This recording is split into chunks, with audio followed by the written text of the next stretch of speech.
Episode commencing in 3, 2, 1. Episode initiated. In the Starfinder RPG future, next Sunday AD, there was a podcast called Cosmic. That's MST3 Crit to you or me. My name is Patrick, your GM and gizmonic mechanic, hellbent on making my friends go mad with bad movies and TTRPGs. Joining me in riffing jokes and ripping tokes are my 5 fellow test subjects and your friendly robots made out of spare podcast parts. To my far left, I sent him cheesy movies and he tried to keep his sanity, but failed the will saving throw. It's Jabber Japper away his jam from. Oh, that's how I do. Across the digital table from me, a mad scientist who likes to probe your mind. It's Miles making believe as Redacted. Good evening. To my right, a friendly gumball machine robot. Why, it's Tyler talking to Spray Deer. I'm here. To my immediate left, all the Midwest humor you can fit into an hour-long episode. We have Drew dying to play Zilix Thel. That's fascinating. And across from him, a small skit placed in between commercials that you and your friends will quote for about the next 30 years. It's none other than Rebecca rolling with Asher and Sky. Hello. Does anybody here not like MST3K? Tyler, I'm looking at you. Do you not like MST3K? Can you tell us right now? I've only seen one episode, so I don't really have a pool of knowledge to build off of. But I'll just go on the fact that I'm not out there dying to watch it, so it sucks. It's the worst. Tyler was apparently cool in high school, so I've seen enough of MST3K for you, so don't worry about it. I've seen them all like twice. Yeah, I'm pretty sure all of us have.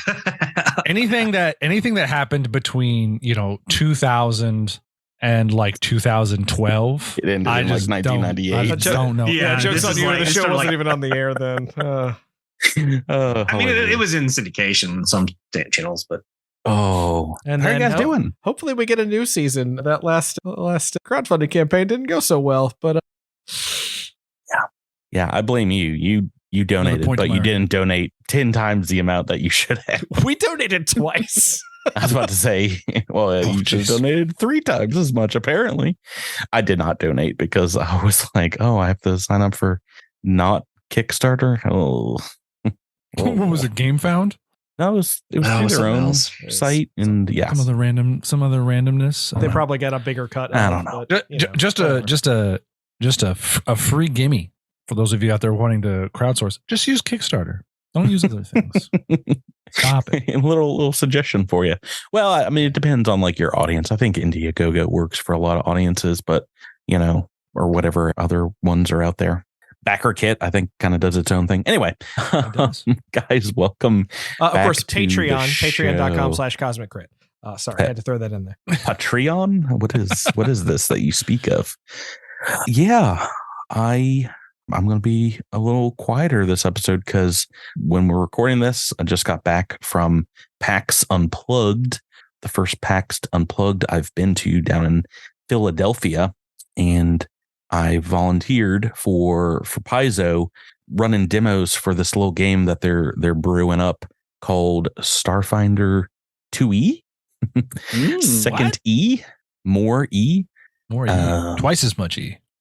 I GM'd about 40 or 50 people, somewhere in there, and 10 games, I think, throughout the weekend. So I'm surprised I have like any voice right now, but it is, I can tell it's a little more man, a little more ochre timbre. If that were me my voice by game 10, if somebody rolled a 1, I'm like, okay, you're dead, you can leave. I would just be dismissing folk harshly. Well, if anyone of the people I GM'd is listening, because I told them all about the podcast, obviously, if any of them are listening, some of those crits were definitely like 1 or 2 off, but I was like, you know what? You're having a good time. That's a crit. Why not? We're just handing those out like butter. Yeah. I was like, there's certainly a circumstance bonus that you have right now to boost this up 1 or 2 points. I love it. Yeah, no, for a lot of them, it was their first taste of not only Starfinder, but, the 2E kind of experience. Yeah, I would say maybe like 4 or 5 had like pretty solid Starfinder background, and the rest were new to Paizo or new to 2E. A lot of folks did play. I don't know. I guess I'm overestimating that. A lot of folks had played second edition, so knew all about 3-action economy. But yeah, it was a little fun combat scenario where they were playing the new iconics, the new Starfinder 2e iconics, Chick and Day. Chick the Mystic, Day the Solarian, and then returning iconics Isef, the Operative, and Navasi, the Envoy. It was a whole lot of fun. I thought I might get sick of running the same, basically like quest for people like ad nauseum all weekend long. I did not get sick of it. It was very, very fun each time. We had some people kind of break the encounter a little bit and go off script and have a blast doing that. And I was wondering if you guys had any questions about the system, or we've done our own little Starfinder 2e demo on the Patreon, but I was wondering if you had questions about what's to come. We're still like 20 months out from this game like being published, probably. Is there a new character that surprised you how fun it was, or that stood out to you or anything? Character I think probably goes to Day. The Solarian is very different in its attunement, so it's still photon and graviton for your base Solarian, and the way that the attunement works is now when you're in photon mode, you can just supernova whenever you can. If you're in photon mode, you can supernova first turn, but when you do that, it's called a cycle ability, and instead of like going to unattunement, you cycle into graviton from your supernova. So you go from the photon automatically to graviton. It's really cool. And the same thing if you used a graviton ability, you would snap back into photon afterwards. And it made for a good bit of strategy in using them, because sometimes you would want to, use your supernova, but then if you wanted to attack again that turn, you would be using your graviton weapon, and that might not be as advantageous. And I had one player that wanted to use Stellar Rush, a photon ability, and I said, okay, well, but at the end of it, you will be in graviton mode, like once you're done using it. And they're like, oh, I kind of wanted to use this photon weapon. So that was really interesting. It was really dynamic, because all of a sudden you are seeing the Solarian just switch back and forth between the two modes. And the way I described it is, kind of how it is in the Starfinder book. Like they're flashing orange and yellow over here, and then all of a sudden they're blue and purple, and switching up their tactics. It's so much more thematically appropriate, because as opposed to being unattuned. OG Solarian was about balance of cosmic forces. Exactly. And flavor wise, but the reality and how you played it was photon forever. There was never any incentive to do anything but go photon. Yeah. Exactly. Yeah. I mean, graviton was just so vastly, from everything I saw, inferior. Well, just so situational too. It was, it'd be like, whoa, hang on. I might want a +2 on my reflex save at some point. It's like, really? Yeah. This maybe seems, if you could switch into it as a reaction or something, who knows? But yeah, this seems it is a single action to reattune yourself, basically. Nice. So technically they can, I think, supernova every turn by blasting, reattuning, next turn blasting, reattuning. It'd be really fun to come up with like wombo combos with that too, of like strategize of like, well, I'm going to switch by using this ability, and then I can use this ability. Well, it is really smart to have. Great about graviton, like you could black hole somebody so that you could supernova later, and I think just giving folks that option is going to be so much more rewarding than just hanging out in photon attunement always and forever. Yep. Supernova was also super powerful. I didn't realize it's basically kind of like a focus spell in Pathfinder 2nd Edition, in that it automatically levels with your character.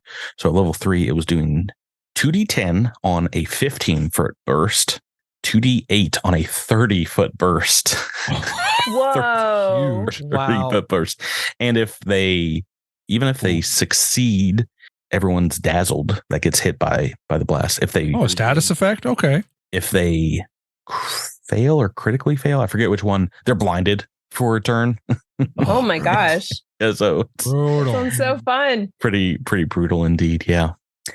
Day was probably the most fun character, but the most fun element of the entire playtest for me is I got to play by Paizo's amazing, I guess one of the leads there, along with Jane Jarzabski, was our good friend Alex, who GM'd me, and I played Isef, the operative, who is sniper based in second edition. And trick attack isn't really a thing. The operative had an ability called aim that gave them a damage bonus and things like that. But the sniper was an unwieldy weapon. So it was one attack per turn, and it did a ton of damage if you crit. I crit. Because what does it have? Fatal on it? Fatal, yes. Yeah. It's a D10 sniper weapon. So fatal brought that to a D12. And you do an additional D4 with the aim. So I topped out a crit at 31 damage. That's so spicy, though. The enemies in the scenario had 34 HP. So it's pretty powerful. Yeah, it is. There's trade-off, and that's like one attack per turn, but you feel very good when that attack is popping people's heads. Yeah, well, and as a sniper, I mean, there's more incentive to get good map position, use your move actions, a little bit of a, with a 3-action economy, you have quite a lot of flexibility in where you are on the map, unless you're, in a canyon, in a box canyon with no way to move. Yeah, this was, I would say, pretty evenly. Actually, it was a very ranged combat that the players got to go through. They started at a pretty good distance for the most part. I would say the average distance between like the players and the enemies at the beginning was like 60 feet, somewhere in there. That may be a little bit less, but like probably like 2 action moves for the most part. So we did have folks running into melee combat, obviously, like Day the Solarian, even though the Solarian also has, and you can see this in Day's art, like finger guns, which is like just a straight up range Solarian pistol, basically, that they always have. That is awesome too. Wow, that's really nice. Yeah.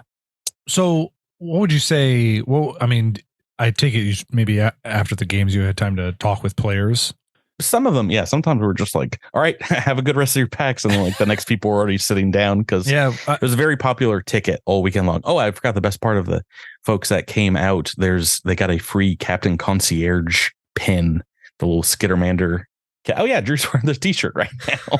I might have an extra pin or two for you guys. But Patrick, I have a very important question since Navasi was there. What is the state of Get 'em in SF2E? Get 'em's pretty much the same, maybe a little bit better because there's some more options. So Get 'em is, I think it was 60 foot.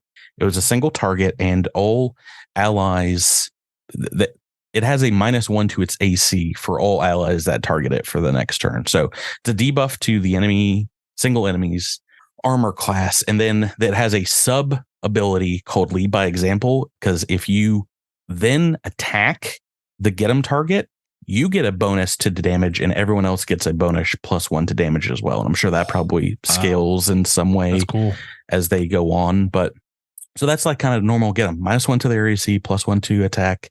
They had a much cooler ability that was somehow even like more powerful in some ways, where they could give a speed boost to all allies within 100 feet. It's called Get In There. So and also there's something similar to that, but only affects one person. This one was, I think, all allies. Get In There, and everyone got like a half speed move, like as a reaction or as a free action or something, like on your turn. So you could really like move folks around the battlefield, and it felt very much like you're the captain giving orders and things like that. It was great. People had a lot of fun with Navasi as well. And she also had like a battle rifle was her main weapon, a D10, like, oh my gosh, assault rifle kind of thing. So they had some good crits with her as well. Was there anybody who was Was anybody else super hyped about the Mystic, like as I was? The 6-page Mystic that I'm sure people were thrilled to try to read through. Once they, I watched so many people over the weekend sit down to Chick, and I explained to them, you've got the complicated character. You got the character with the most rules, the most spells. They have like one of everything. It's 1 action spells, 2 action spells, 3 action spells, reaction abilities. And then, I explain the Vitality Network, the sippy cup, if you will, of hit points. The sippy cup? That's what Alex called it. Lots of healing options, but once I saw people's faces light up all weekend long when they found out the psychic ability for Chick is called group chat. And of course we know that they have a spell called motivating ringtone, which was everyone's favorite. I egged people on to pick their favorite like ringtone or like song on YouTube and play it. I picked out Crazy awesome. Frog for someone. Oh gosh. Monster. But people enjoyed him. He has like a crazy melee weapon called the Pain Glaive. Some people just ran up and just started whacking away with that. Others, I like it. He has a boosting sonic rifle that a few people took advantage of.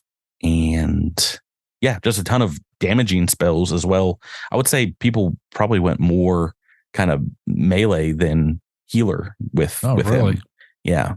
Despite, a few scenarios, people getting really hurt. If you're listening, folks, lean to the healing. So good. Makes you feel good. Yeah. I was telling people, I was like, enjoy this now. This is got to get nerfed. Oh yeah. I gotta go down somewhere. So it's so strong. It's the strongest, healer, I think, in all the 2E system. Yeah, I really do want to play SF2E with like a soldier, Solarian, Mystic, Envoy, where just all the Envoy and the Mystic care about is making sure that the soldier and Solarian are just doing as much rip and tear as possible. I think that would be super exciting. We should probably also mention, I know we've talked about it on the show before, but right now on our Patreon feed, you can listen to us play a little bit of some SF2Es with the Soldier and the Mystic, so you can listen to some of the stuff play out. Yeah, I was surprised that the Obadiah wasn't there, to be honest, but I guess a little happy, but they had a lot of ranged folks. Do you think it's possible they're reworking her? Yeah, I mean, they're all kind of in the air. So we'll see. I just mean they may be actively working on that one. And so I think she would have worked very well in this scenario as well. The enemies had a similar auto fire. They were all like machine gun wielding folk. So yeah. And they did I had one scenario where I, for some reason, allowed all it was space pirates, all 4 of the space pirates to bunch up, and then Day ran in and was like, "Oh, it's supernova time." I was like, "No, why did I do this?" That's fun. Right. So yeah, if you did not get a chance to get to PAX Unplug, I'm sure bits and pieces of this will be coming out in the field tests pretty soon. If not, coming to the Paizo stream, I'm sure they'll play stuff like this, play test this out for listeners in the near future. And they'll have some other conventions where I think they're going to run demos like this before, of course, Gen Con next year, where we expect the play test to kind of officially start. Don't know if I'll be GMing at that one. my voice is wishing I didn't go this weekend, but like I said, I had a blast. I also had a good time just walking around PAX. I love all Penny Arcade Expos. So I didn't send them to you, Tyler, but I took photos of like 5 or 6 different pirate themed games. There's so many. Hey, yeah. And I'll add those to my notes. TTRPG pirate kind of stuff. Ooh. Pirate ship kind of map things and stuff like that. Right. Are you guys ready to get into go back to Starfinder First Edition this week? Get back into it. Yeah. I don't remember what happened last week, so I don't have a last time on for you. Can we piece together? I mean, you did finish off this fight with the creatures, right? And they fought you, and you fought them and killed them, whatever those creatures were. They were called tanglers. They were aberrations. Oh man! All right. Yeah. Well, not hero point. But episode reroll achieved. Way to go! Solved mine. Not hero points yet. Close enough. Come on. We discovered that the moss was called Pilso tea or Pilso tea, a rare Kasathan thing that we got a bunch of credits for. Mispronounced it a few times, so you are correct. It is one of those two. It's one of those things, and then we found essentially a dumbwaiter. Right, and Redacted was the first. Have a name, one. Tyler.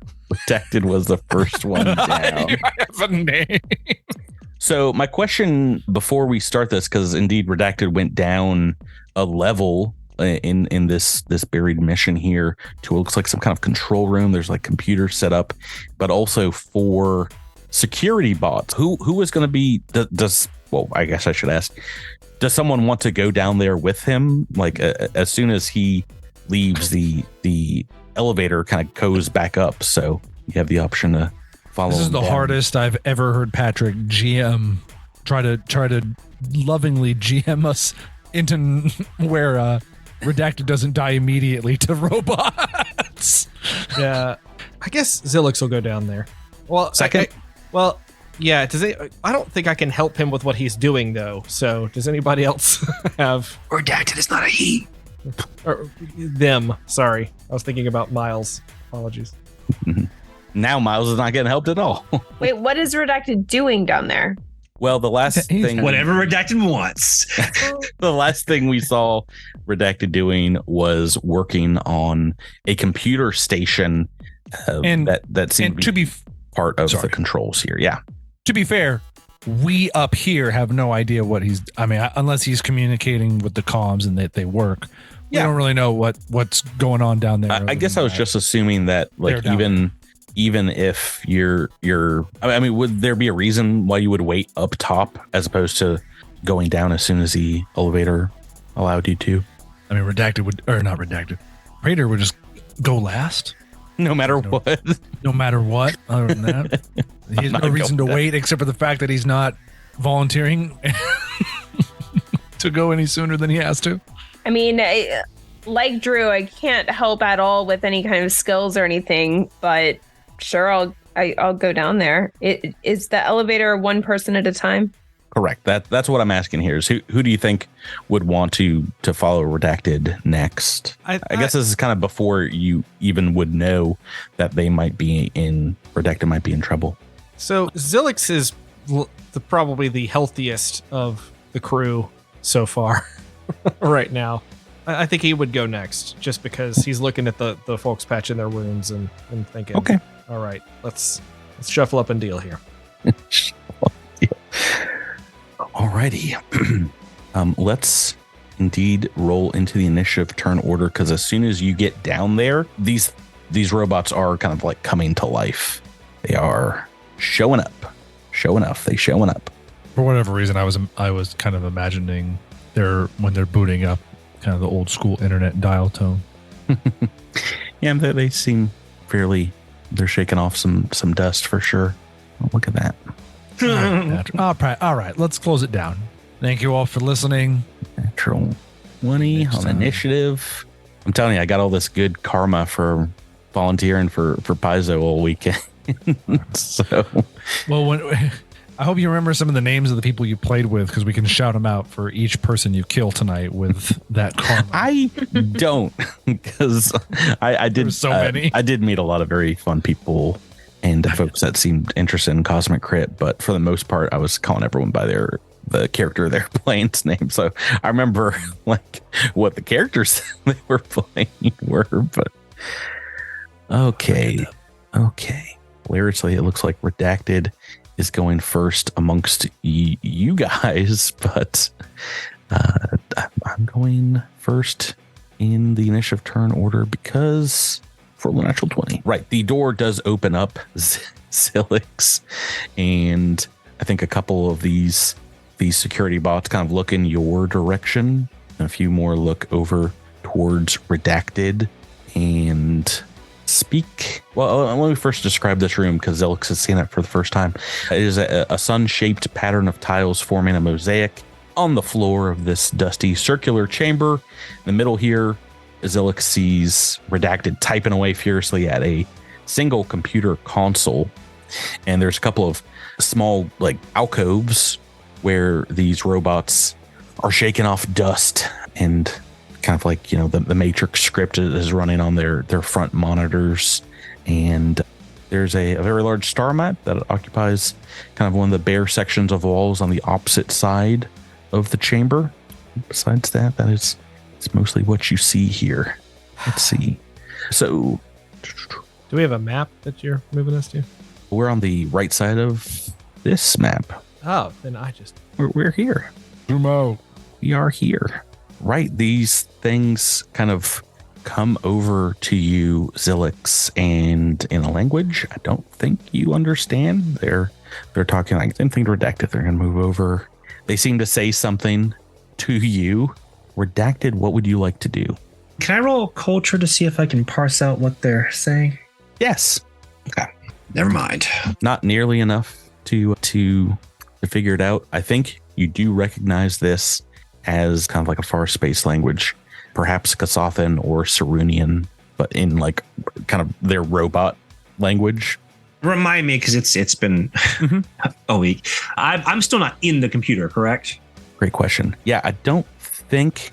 Oh yeah, the last thing that happened was because you don't speak the language. I don't think you had succeeded in hacking into it. Do you want to spend this turn continuing the hack? Yeah, I've got the DC here. All right. Miles dropping some hot fours. You know what? Yeah, just go ahead and put me on my misery. Just put a bolt through. That's a standard action. Do you want to take a move action? No. Okay. Staying at the computer console. Zilix, this is what you see when you get down here. What would you like to do? You're next in the turn order, which makes a lot of sense. Say, Redacted, what you working on, friend? Trying to get these things turned off. They haven't done anything yet, so maybe let's not provoke them. Can I sort of sidle on over and move down and get closer to Redacted? Yeah, is that what you want to do with your turn? Yeah, as you move forward, they continue kind of like after you. These two on the north side of the room, Zilix, looking in your direction, going, oh, I'm sorry, I only moved once. I can actually get. Oh, so you're going to double move on over to Redacted. Oakley dokley. We'll go to the top of the building here, to where Crater Jamfram and Asher and Sky are. Almost immediately after Zilix kind of disappears here, the elevator does reappear. Who wants to go in next? And is there anything else you guys want to do with your turn as well? Can we hear the commotion? Can we hear commotion coming from downstairs? Yeah, I think at this point you can get some comms, some jarbled comms from the two that are down there. You know, at the very least, saying what's going on. So you know things are not going great. I'll go, Captain Leader Person. He prefers good. El Presidente. El Presidente. So I go down. And it takes maybe a standard action to actually get down. Or you won't get down there until next turn. Oh heavens! Well, but this is where everybody. this is where you'll start next turn. Okay, over here, and yeah, by the next turn, it will have shown back up for Asher and Sky. I see. Okay, is there anything Pradier and Asher you want to do waiting up top? Is everything around the dumbwaiter stone? Pretty much, yeah. Does this appear to be the only entrance to this lower area that you have found? Yeah. Could I just stone shape the whole thing closed? Closed? I'm just kidding. I don't know. I don't even have a stone shape. This is just these are just kind of the evil thoughts that blow through my brain while we're playing. Are the fun goofs. Yeah. I've got nothing to do up here, folks. Goofs and gabs from Tyler. That's why Havariance, the god of rolls, the curses thee. It's true. I'm not beloved. Nothing, Asher and Sky, anything you'd like to do with your, what did you roll for initiative? 2. Toot. Ooh. No. Okay. Then we're back up top here. You guys can see that the elevator is or the dumbwaiter is running here, but unfortunately these things kind of move. The security robots move and continue saying things to you that you don't quite understand, but the green matrix-like code in their monitor goes red as they bark out something over and over again. Just we'll make some attacks. Let's do 2 attacks, one from each of these security robots on the north to Zilix. Okay, all right, we're good. We're going pretty good here. Okay, that's what I was talking about. Natural 20. 2 20s in a row for Patrick, everybody. Been fun. Doing well. Doing okay over here. That's ridiculous. Kind of feel like I've earned these 20s. Thank you. Havariance. Havariance, indeed. Did they install just like coin slots in the Roll20 servers that you could just feed into for 20s? I know who I wanted to shout out with my first crit is our good friend John on the Discord, John3041, who just had an appendix burst. I had to go get it taken out. Yeah, hope. I mean, by the time this comes out, they're going to be fully recovered. But that just happened 2 days ago when we're recording this. So that's insane. This crit's for you. I'm going to pop Zilix's head just like your appendix popped. Okay. Not high enough level to get a card. And what is this? This is a pulsecaster pistol. So you're getting some non-lethal electricity damage here, Drew. What is your EAC right now? 12. Well, okay. So these are a critical hit and a hit. Oh, okay. It's 7 points on the crit, 5 points on the regular hit. Those are both pretty bad. And these 2 on the south side are going to do the same to Redacted. And when I say the same, I'm going to roll another 20. Here we go. Ooh, close, but not a 20. An 18 and a 12. These are both going to hit as well for maximum damage. 10 points of electricity damage across these 2 hits. Redacted. That is these robots' turns. Redacted, we are on to you. Okay. I'm going to roll computers again. Okay. It's 26. Yep, that is going to be enough to get you into the computer, to the database. You see that indeed this is probably set up for kind of the runic writing of Kasathans or the kind of scratch hatches of the Sarunian language, which is why you're having a difficulty. But you're able to figure out at the very least in places where their numeral system is, and that's helping you get in here. Not speaking the language gives you a -4 penalty to this check, so that is a success. And let's see here. It looks like on a subsequent round, you might be able to root around in this system to see if these robots are in. I'm guessing you're standing still, which means we're on to Drew. Okay. Just furiously hacking away while this is going on. Yeah, I think I'm just going to shoot one of these guys. It's a solid plan. I'm actually going to shoot once, and I'm going to shoot this one just to the south here.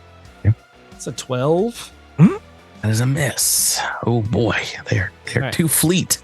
Too fleet of foot. Oh no. For my move action this turn, I am going to shift from my gear array to my sheath array. So you're going to see my assault rifle disappear, and you're going to see Zilix kind of bulk up a little bit. And I'm choosing athletics as my skill bonus for this. So okay. All right, I'm pushing Jamfram to the top of the rest of the folks here because the doors open up once again in this teeny little room. Jamfram, you see these, I guess you catch the tail end of some pulsecaster fire across the room, some ozone burning as the doors open up. And this is the scene that you see these 4 floating security bots kind of hovering around, red-eyed, looking at your friends. I shout, "Halt, robots! Technology of the devil!" And I charge them. But not a real charge. Which automatons? We have multiple. Not a real charge, because a real charge isn't a good thing to do. So I'm gonna say the charges that we all want to do is the real charge, and then if you say I would like to mechanically charge, right. Yes, so I'm gonna do a real charge, and we all will know from now on. A real cool charge. I run real fast at him, and then I attack with, I guess, my longsword. I mean, I love the stick, but it's just less damage. Ooh. You know what? I'm using my stick. Patrick. Stick knife. Book 2 stick knife. Have you used your sword in this book at all? I think I had to use it in the last fight for whatever reason. But all right, big stick. Big stick Hits. Yep. Yeah.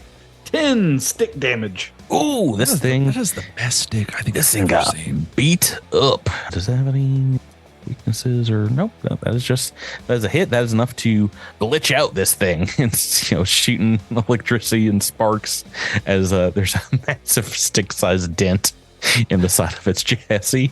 It turns to you and goes, "Narf."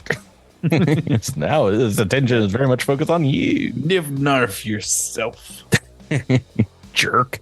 Radier and Asher, the elevator comes back up here. Who wants to go in next? Asher will go. I ask, already knowing that the Radier's not going down there. Radier's going to stone shape you all in. He already said what he's going to do. Okay. Then that means I'm going to change up the order again, and we are going to the top of the next turn. This one that you have run up to jam from kind of pulls out like a small grabby kind of claw. It's going to try to slam into you. Maybe it just tries to fly into you. It's just this regular slam attack. But I'm gonna do it twice. Why not? 2 attacks. Big minus, 2 misses. And the ones that are kind of flanking ranged style Zilix, the one that shot at him last turn and the one that you just shot at, Drew, are both going to target you with 2 attacks. So here are the first 2 from each of them. A 15 and a 9. And if your EAC hasn't changed, these are 2 hits for 6 points of damage. Oh wait, no, sorry. I'm in Starfinder 2E mode. These are both at a -4 because I double attacked, right? Yes, those are the rules for normal Starfinder. Just realized all my complaints have been on mute right now. So, what's your EAC? How we like it. What's your EAC? 12. 12. Okay, it is -4 for 2 attacks, right? Yes. I'm not making that up. The same thing happened to me after we played SF2E and went back to this game. I was messing it up every round. That 9 on the first attack is a hit. So you're taking 6 points of electricity damage, and I'm making a second round of attacks with these bad boys. Second round of attacks. Both at a -5. Well, we already know the 9 is a hit, so that is 1 hit. And a second volley for 3 more electricity points of damage. And this one sees you tapping away at the computer's Redacted and is going to make 2 attacks. So first one's probably going to be a miss. And the second one, what is your EAC, Miles? My EAC is 13. Nope. I've rolled the second on the second attack, so that is a miss. 2 and a 7. Woohoo! A lot of misses. You just see Redacted just kind of like typing furiously and like ducking and like wiping some blood away from Redacted's mouth, trying to like just stay concentrated. Okay, we are back to you, Redacted. Okay, so our Redacted will continue to dive into this computer. Do I need to roll again for computers? Let's see. Since I'm already in? Yes. Okay. Well, it's at 28. Okay, so this is a critical success, which means you see 2 of these robots. The red code on their screen kind of disappears and turns into like a light blue code. I'll mark the art here for. Or was it a critical success? Red or blue mode. If he got the DC 5 over the DC. Oh, okay. I see. I mean, not critical success in the Starfinder 2E mode that I would like it to be, but a success greater than what was needed here. You seem to be kind of in standby mode, though. It doesn't look like you've completely disarmed them. Yes, but you can tell that these two at least aren't considering your friends. All right, enemies right now. And Redacted would relay that so that the party is not focusing on the wrong robots. The two mean ones are still going nerf, nerf, nerd. And these guys are back to spouting like, Drew, we're on to you. So kind of looks at Redacted and says, keep at it, man. Keep at it, Redacted. Keep at it, you. and you see something happen to him as he spins a nanosite point and seems to gain some claw-like appendages as he runs up into the middle of these guys and attacks this one that Jamfram is flanking with something new, something called Swarm Strike. That will potentially provoke an attack of opportunity, Drew. Is that okay with you? I mean, what else am I going to do other than take shots? Okay. 2 attacks of opportunity coming to Zilix. Slam attacks. Slam bows. About 2 misses. 5 and a 7. Ooh. I'm guessing they're misses. What's your KAC? Oh, it's huge. It's 13. Never mind. 1 miss, 1 hit. Dang. I'm trying to be cool for it, but I realized, you probably didn't have that good a KAC. Okay. 1 slam attack of 5 points of bludgeoning damage. This thing turns around and kind of wings you as you get into position. But yes, in position you are. What would you like to do? We're going to do that Swarm Strike. So let's go. Spell skills kind of reaching out here. Ooh, yes, that is a hit. And this single robot between you and Jamfram, so that's who you're decking, yeah? Yes. Is destroyed. Prompt.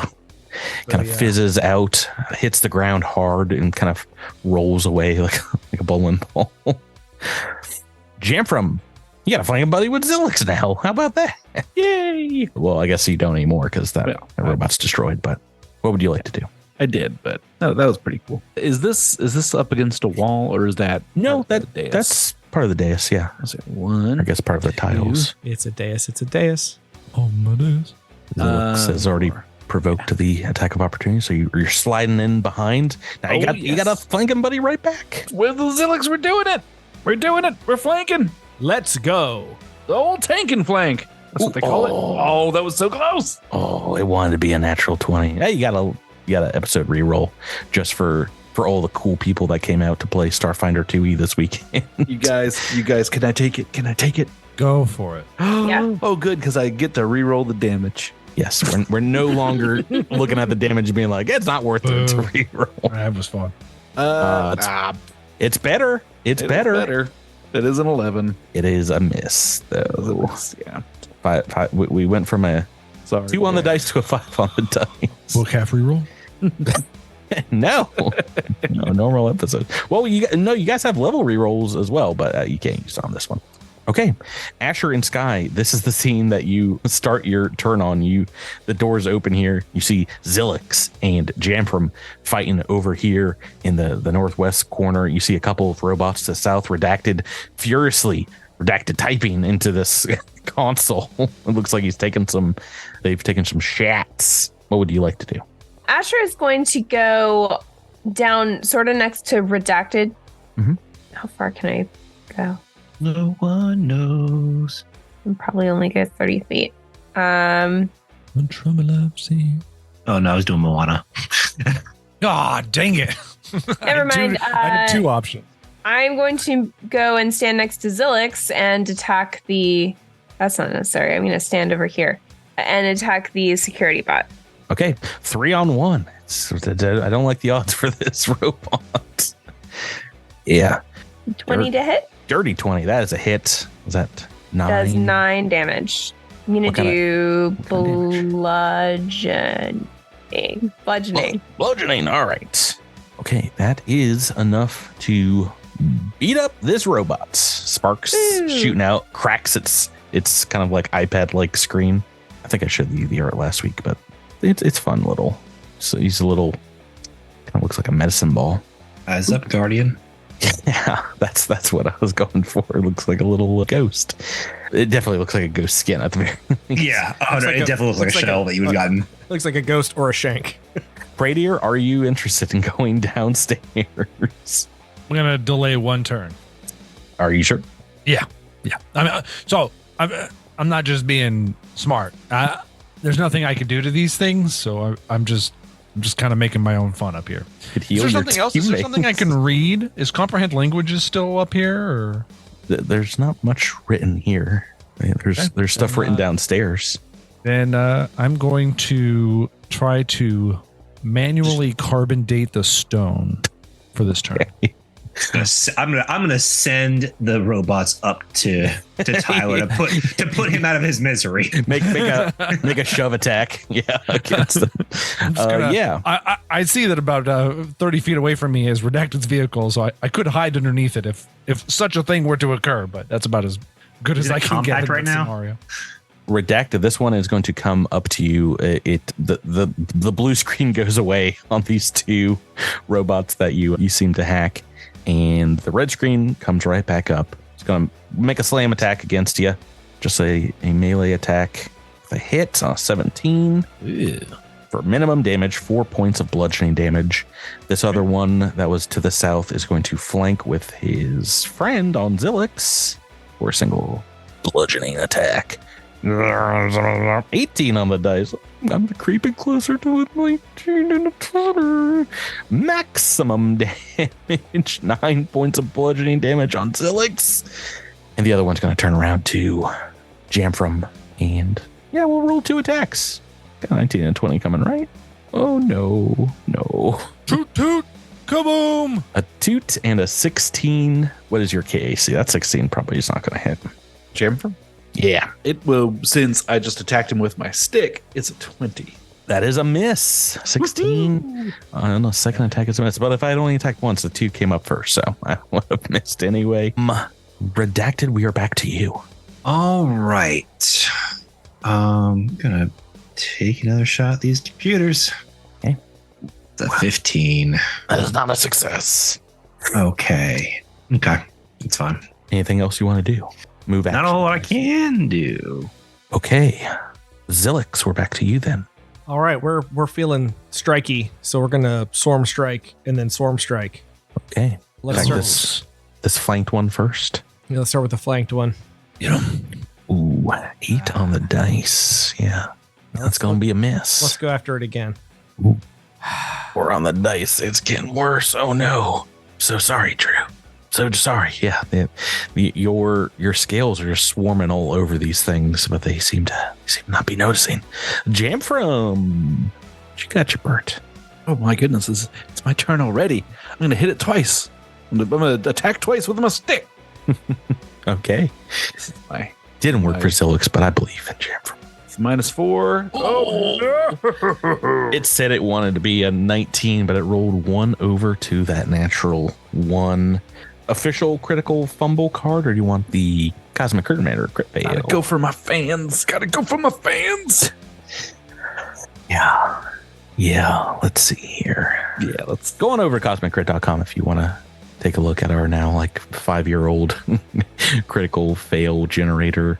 This is a melee submitted by Grant. Oops. I think we have 5 variations of the same crit. As you are swinging, you lose the grip on your weapon. Yeah. Oh no! Juggle it around, trying to catch it with a comical look on your face. Then you drop it. You look up to see your opponent trying to cover a laugh. You drop your weapon. Oh no! I'm embarrassed to myself in front of the robots. Now, if you want to spend the rest of your action economy here to whip out a sword, that's fine, but you won't be able to make that second attack. I'm sorry. Oh, I guess you can. Can I punch it? Yeah, you can unarmed strike. Let's see. How does that? I guess it's an archaic for if you don't have improved. So no, I'll draw my sword as. Well, these things don't have armor, Action. right? Isn't that what archaic? Yeah, means? right. Yeah, it's like it's like -5 to the damage if they don't have armor. So I mean, I guess I could do it. Is that a D4 or a D3? Or I'm pretty sure D3, but I'll have a double look. yeah, D3. So you know what? Why don't I just like throw one of them big fancy punches you hear so much about? All right, but if you roll another one, your Should I hand rock him falls off. socking the robot. your arm falls off. It could be a wound thing too. All right, let's see. So this is net +2, 13 versus flat-footed. That's a hit. Hey! So we're looking at 2 plus what's my level? 3 Mm-hmm. plus your my strength. Strength. Yeah. So 2 plus 6 is 8. Well, hey, look at that. It's still up, but it's real hurts. Yeah. Oh wait. No, that's all the hit points it had. Never mind. It's so hurt, it's down. It's that hurt. You punched that stupid robot. Yeah, take that, robot. That'll teach you to laugh at me.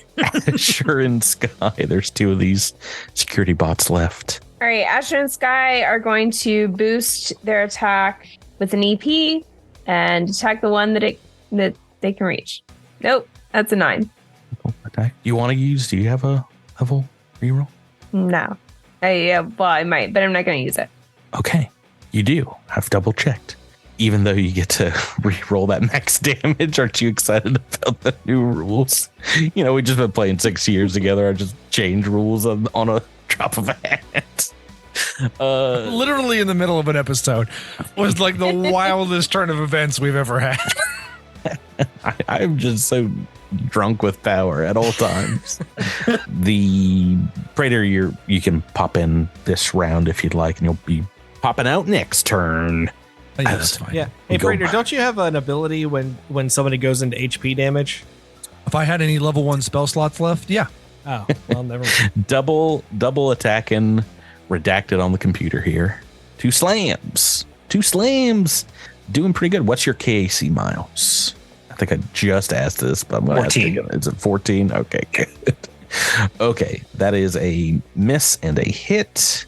Minimum damage, 4 points of bludgeoning damage, and this one is going to do the same to his. Yeah, it's going to do the same. Why not? Why not do the same? 2 misses. Okay, we're back to you, Redacted. All right, roll another computer's check. 16. Ooh, that's not going to do it. Oh, Drew. Zilix, we're on to you. Let's do 2 swarm strikes. Okay, first one. That's First a one. 10. It's a miss. It's KC. Ooh, second one's a super hit. Yeah. Do you got any critical effect on your swarm strike? Oh man, I don't think I do. Yeah, there's no critical on it.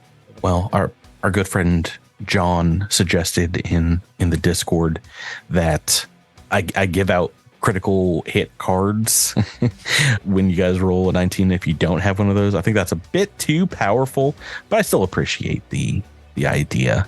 I just highly recommend getting critical hit effects because of that little house rule. You're still hitting for how much damage? 13. Oh my gosh, it's immediately broken. It's glitching out. It's nearly destroyed from that one attack. I guess he did 2 attacks, but one attack that landed. Perhaps about like half of its metal chassis kind of gets like melted away, rotten away by the spell scales as you rake over it. It says you do bludgeoning, piercing, and slashing. You pick 2. Is that right? Yes. So Okay. It doesn't matter really right now. They don't have any weaknesses or anything, but that's very interesting. So you're just kind of like, yeah, indeed, stripping this thing as the nanites work on them. Jamfram. Oh boy. See, these guys are. There's another one on my friend. Oh my goodness. Flanking again? Wait, no, hang on. Oh no, the Redacted needs my help. Yeah, I've been going to town on. Yeah, I'm gonna move and draw my sword and say 1, 2, 3, 4, 5. Yeah. Oh, that will potentially provoke. Well, is Can you Redacted pop threatening out? this thing? Is he considered? No, Redacted is literally just on the computer. Okay, so that wouldn't. There's no flank there. Right. So, okay, so I'm not gonna move through a threatened square. Then I'll just move up to it and Strike it mightily with my sword. Mightily. It's good that you prefaced mightily. Mightily charged. I charge. Oh, it's trying to roll to that 20, but I still rolled 20 altogether. 8 points. Big hit. Okay. Yeah, you put a big old slice, your sword going right through maybe the softer metal part of the chassis, the plastic metal. The aluminum foil. Asher and Sky, we're on to you. You're still within range of this one that Zilix hit on their turn. Yep, I'm going to strike at it. I'll double attack. Oh, The 9. Good thing you're rolling 2 attacks. Let's get that second one up. It was a 4 on my screen, and then the damage dice hit it, and I rolled to an 18. So that's a hit. All right, that does 7 bludgeoning damage. That is enough to destroy this one. Another destroyed robot. There's one left. Pradier, the dumbwaiter doors open, and you see a single robot down here with Jamfram and Redacted. What would Pradier like to do? I'm going to move up to the robot, and only because I want to make this turn as complicated as possible, because nothing I do matters. I'm going to try to grapple the robot. I just feel like that's what's in Pradier's heart. Roll me a d20. I'm rolling just a raw d20 here. It's not enough.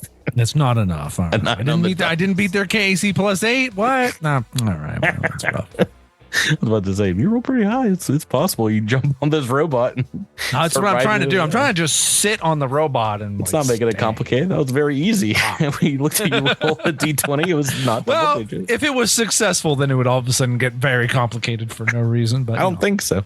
But you have wounded this one, so it's going to attack you. I'm just kidding. It turns around to around to Jamfram, makes a single strike, just one. 17 on the dice. Boom. Sauce. 5 points of bludgeoning damage. Jamfram will back away from everyone. Go with a single step.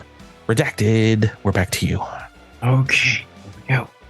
26. There is a success, and indeed it changes this last robot to a blue screen. It goes down, and you, Pradier, do you still have up the tongues, was it?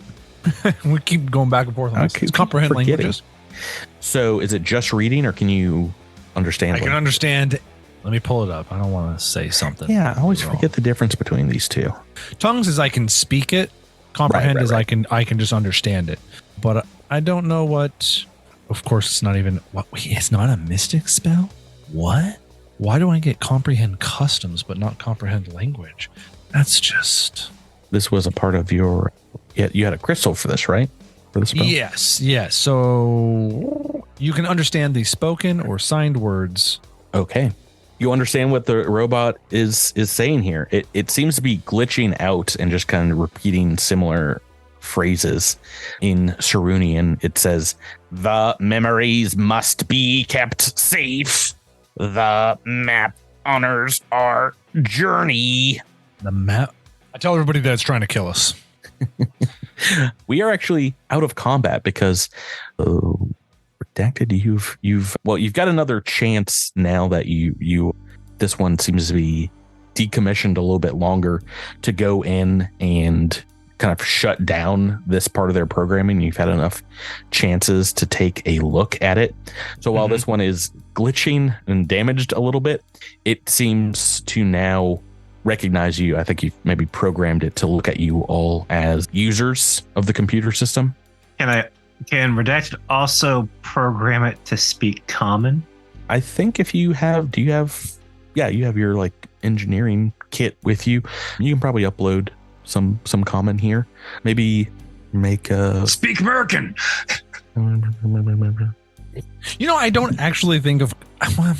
Is there this common? Is it called out explicitly as English? I don't think so. Nope, it's not, because English is a language that you can learn through Pathfinder and Starfinder, like weird texts. Russian too. Russian is a language in Pathfinder. Of course, Russian made it. In Greek, ancient Greek. I've seen that one in an AP. That makes Common is a language in Pathfinder. In my mind, it's kind of like what Edward James Olmos is speaking in Blade Runner. You know, it's like a mishmash language. Oh yeah. Remember Edward James Olmos's character from Blade Runner? He made origami. Very good. Made all the origami. Could have sold that. Right. The robot kind of comes up to you and is like scanning you all individually. And eventually, once Redacted has patched it, you hear it in common say, explain your intentions here. I'm not dating its daughter. I'm just here to get some information. Why have you accessed my computer terminal? Felt like it. Does not compute. Honestly, over the week, I forgot why we're here. Are you seeking to access the monastery's records? Do you have access to the monastery's records? Yes. All right, cool. I'll allow it. It goes about its business, kind of scanning you. It comes up to Asher and Sky next. Is like, are you a member of the monastery? He'll do that to everybody. No, but can you tell us more about the Destroy! It goes back to Red Boot. Oh no. This one must be burned. If someone asks if you're a god, you say yes. No, I'm just kidding. No, I mean, yes. You goofed up this one to where it says it's about to murder you, and it continues on the blue screen of Serenity. It's like, you've lucked out. Oh boy. As it so happens, I cannot access my weapons at this time, so have a nice day. Please terminate yourself for me. Yeah. I would like if you jumped into a river. Right. Did that. On an underground river. I think that river jumped into us, to be fair, but yeah. Yeah. Right. So yeah, what would you guys like to do here? We got like a big old kind of mural with some writing on this wall to the south, and you do have access to this computer now. Redacted. Raider will check out the murals.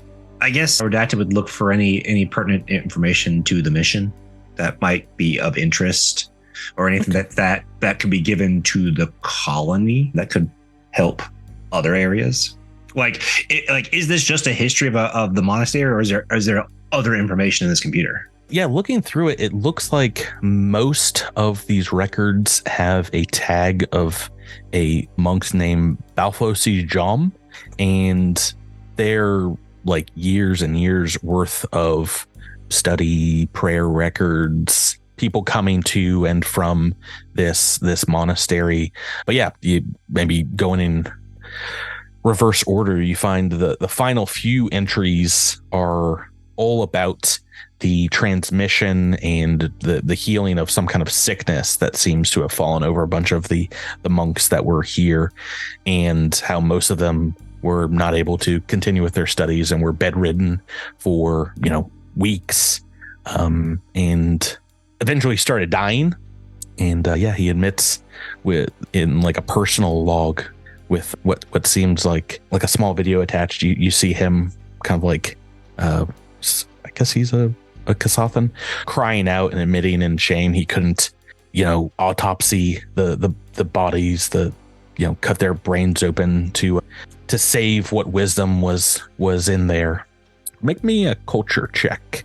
See if you understand what's happening here. 10. Yeah, you think this has something to do with Kasathan traditions, but you're not entirely sure. But maybe some more information can be seen from the star map on this mosaic on the wall here. Indeed, looks like connections between like multiple star systems, and indeed it looks very similar to the ceiling map and these constellations that you saw on the dome on the way into this building here. Does anybody want to roll physical science or a piloting check to see if you understand what this mural represents? I can roll physical science. I can roll piloting. Oh gosh, I forgot that's like your thing. Oh no. Oh, but Drew got that natty 20. Kronkin, finally. Is this something that Zilix studies well? Is star charts and things like that? He has been interested in space just from a young age, just growing up in the sky cities. Yeah, maybe this is something that you've done personally. These aren't constellations. These like connections between the stars that are being plotted out here is actually showing a star path of some sort, like a long journey, perhaps over many years or even generations. Who knows? Why don't you guys make me culture or mysticism check? No. Sure. Why not? Or both. Oh, can I roll both? Yeah, we'll roll one before the other. Yeah, you're good. This isn't like some arcane folk. The Kasathans indeed had a very long journey, and you trace this back, this branching path along this huge, like 30-foot mural along the wall here to what looks like, from the end point, which seems to be this monastery. You find the beginning point is labeled. You like wipe the dust off of the wall here. Is a little planet that's circled and labeled as Kasathan. As your hand kind of touches over this section of the map, a section of the wall opens up. You've hit like a secret button, and behind it is what looks like a great deal of magical machinery in a small alcove. As you, Pradier, are kind of like feeling over this here, I mean, you get a psychic kind of flash. You feel what is like an echo of pain of creatures that kind of touched this huge kind of apparatus, this device. There's glass and metal and all kinds of like little tanks on this magical device. Everything kind of goes dark around you. The entire room kind of falls away as you're looking at what looks to be maybe this was torturous, whatever this thing did. You feel indeed several minds kind of calling out.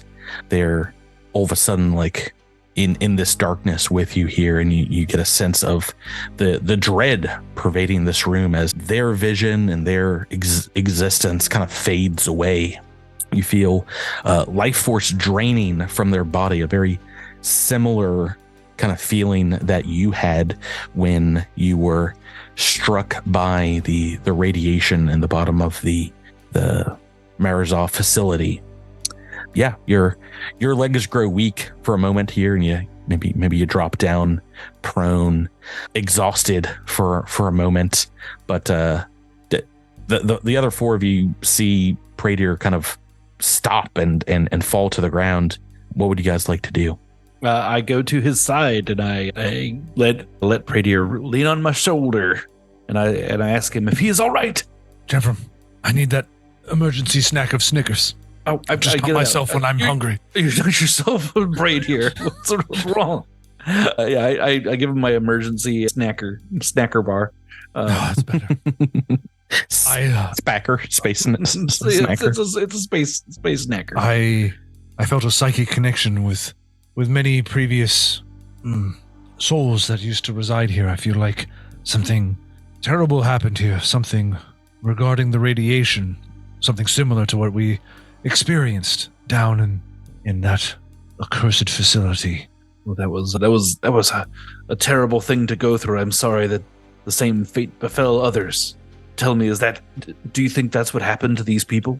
I do. I could feel their pain as they were going through the disease and the radiation that ravaged us, but I feel like if they died from it, I mean, we have found no bodies here, so perhaps undeath found them like it found me.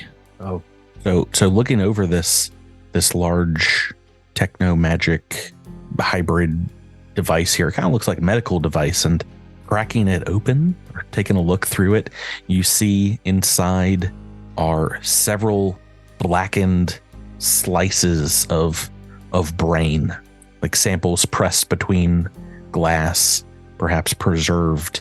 And indeed, that is enough to trigger Redacted. You realize looking at this is indeed part of a very old Kasathan tradition of, indeed, as someone was dying, extracting parts of the brain to help commune with the memories stored in the slices here. But something must have happened, because these are completely desiccated. They're more dust than, preserved.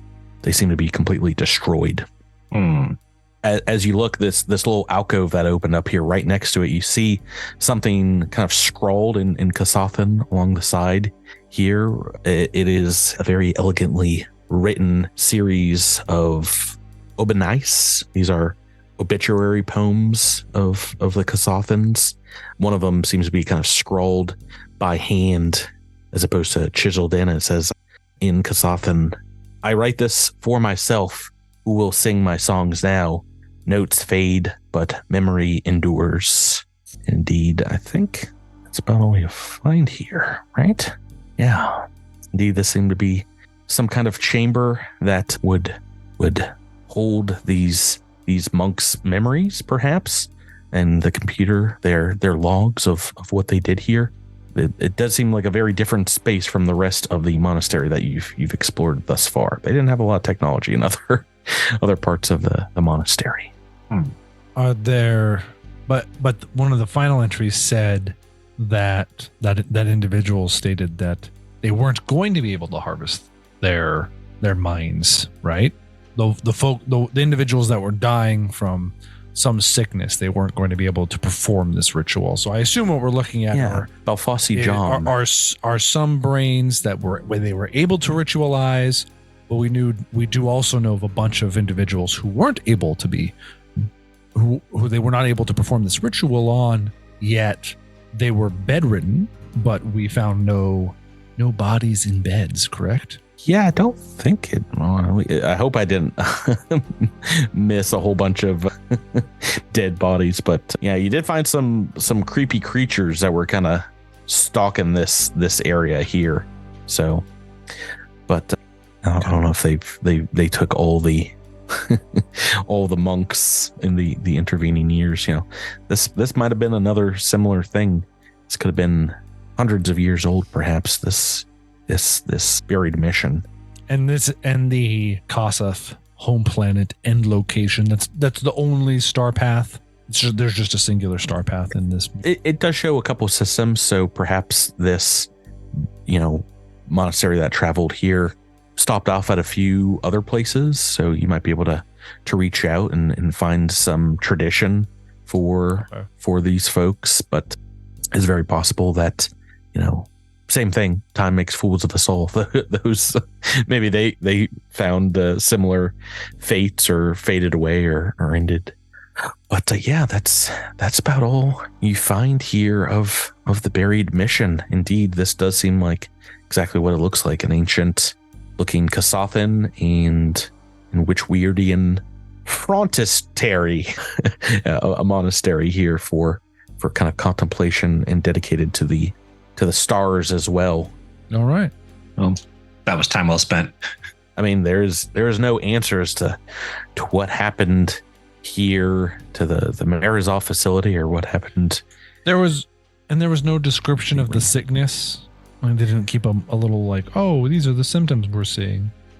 Not exactly. At least it's not something they said. It came upon them very suddenly and described how it just drained all the energy from the monks to where they were in bed, and many died very, very quickly after that.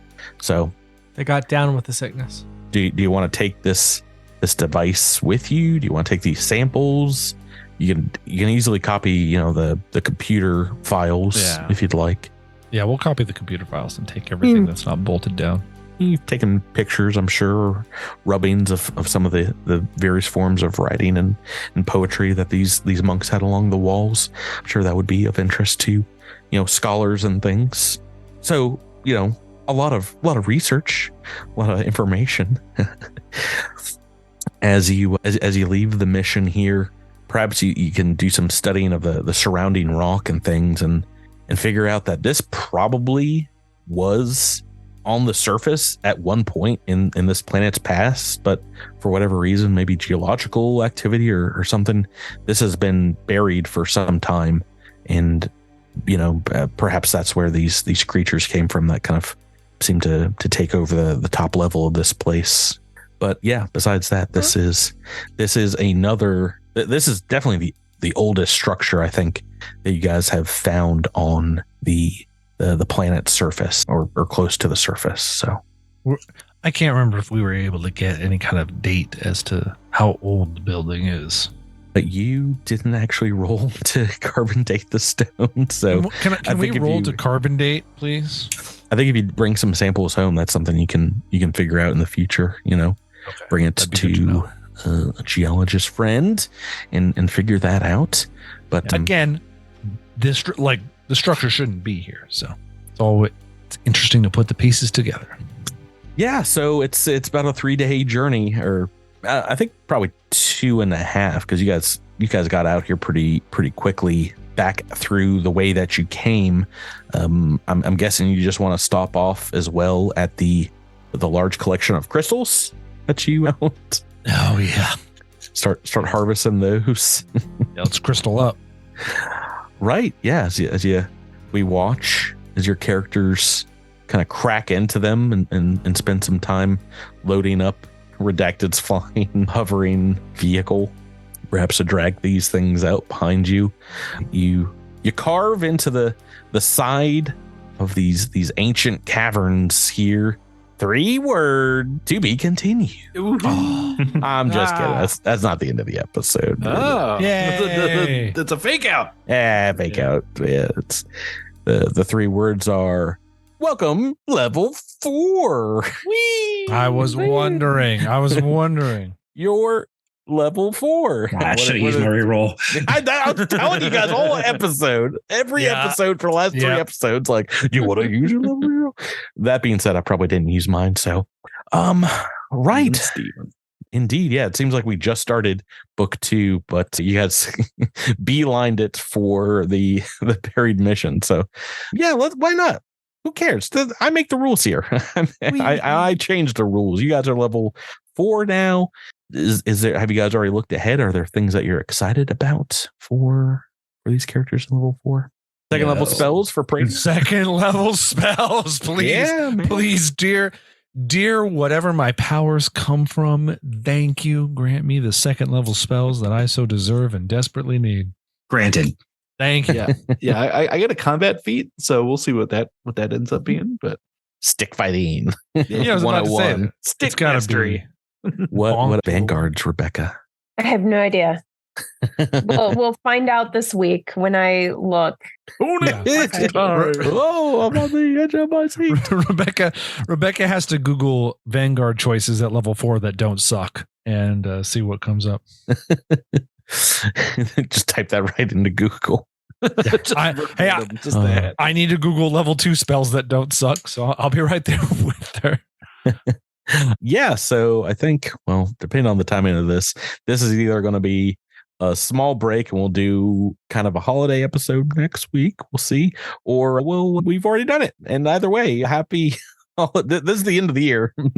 Either way, where this episode comes out. So I hope you guys have a good one. Tyler, have a happy birthday like next week. Man, I forget all about that nonsense. Oh. Happy New Year, everybody. Yeah, welcome to 2025. So close. Yeah, so far. You wish, because that's when Starfinder 2. It's been a long year, huh? It's been a long year. What check do you need to roll to figure out what year it is? Is that a culture check? Is that a science? No, check? that's perception. Well, that's just. I just want to say again. Are you aware? I talking to people playing Starfinder 2, I was like, yeah, I've been playing Starfinder 1E for over 6 years with my friends, and we haven't gotten sick of it one bit. Thank you guys for playing with me all this time. Thank you. Listeners, thanks for listening, and we're going to catch you next year on Guys for Crit.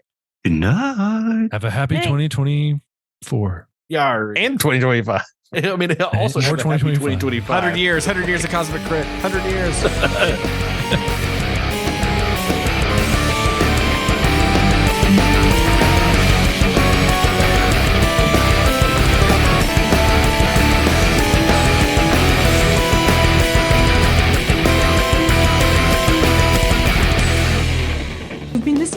Crit, an officially licensed partner of Paizo Incorporated. The Starfinder role-playing game and adventure paths are trademarks of Paizo. All Pathfinder and Starfinder images are property of Paizo and are used with permission.